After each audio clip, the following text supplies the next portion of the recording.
with this one. This is a funny old knife. This is the Spyderco Persian. It's an Ed Schempp design through and through. It is organic and wavy and very, very comfortable in hands. This is an older knife. This is an older knife that looks old, feels old. This isn't modern Spyderco here. This one, definitely not. But it's very, very nice indeed. So you've got a larger size knife. Let's pull it up next to the Paramilitary 2. See? About the same size. This is kind of a, I think they used to put this in the Ethnic series now. There's still a Persian, it's just the Persian 2 or something. This is the original Persian.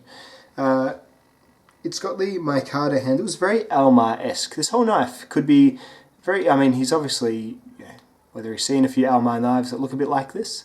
Almar's all into the bolsters, the polished flat black micarta, and the lockbacks and all that sort of thing. So very, very cool.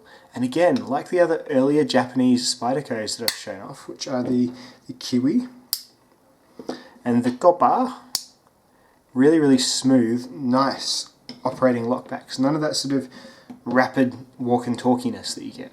So here he's got a VG10 blade. So it's not too old, it's probably in the last 10, 15 years maybe.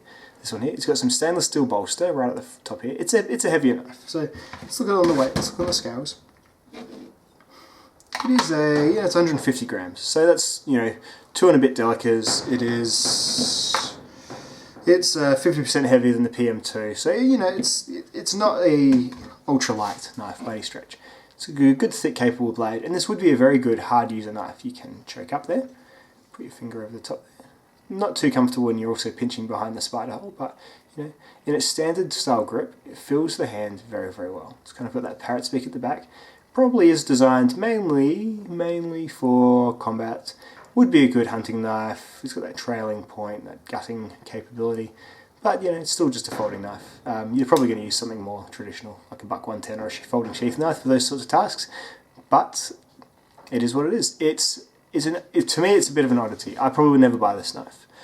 I can see it's nice. It's nicely put together. It's got a robust, strong feeling. Just a few things that are a bit odd to me. Just the blade shape in general. I've just never been fond of the trailing point in my folding pocket knives. It's a bit too jazzy. Too jazzy. That's what this knife is. It's jazzy. Jazzy as hell. Just the bolster, even just the saber, rather than just being a flat grind.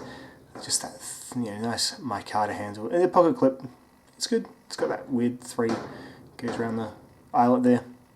You can put a lanyard on it if you like. Polish micarta. Nice. It's nice. It's like a big overdone Almar knife, in my opinion. It feels nice in hand. Very, very capable, of course. But just a little bit jazzy for me, just mainly from the blade shape. But again, I wish the Japanese factory would still make sort of cool, interesting knives like this. I think they are from this year onwards again. They go back to making some more cool and interesting things. But yeah. I don't have a great deal to say about this one, to be honest. I probably wouldn't ever buy this knife. It's just not my cup of tea. But always interesting to see other knives by Spyderco, because I am a fan of the company. What do you think of this one? It certainly would perform for you. It's just kind of come down to style, isn't it? If you like your sort of more, it's a Persian design, but it really feels like a Wild Westy kind of like Bowie knife kind of thing as well. It's got that feeling too. It does feel a bit Buck 110-ish or something like that. It feels very traditional and very old-fashioned, whilst at the same time, obviously, being a bit of a new wave thing. Let's get these ethnic designs and put it in a line of Spydercos. So, very interesting. It has been very enjoyable to have a look at and handle. None of these past Spyderco knives have been mine, and I say this in every video, but just in case you're tuning into just the one, I don't use them too heavily because they're not mine, and I'm not really wanting to even degrade the edges for the original owner. So I'm just going to review them, have a look at them, and send them back because that is fun, and that is a fun part of being a knife guy. So that is the Spyderco Persian 1 by Ed Schempp. Thanks for watching, dudes.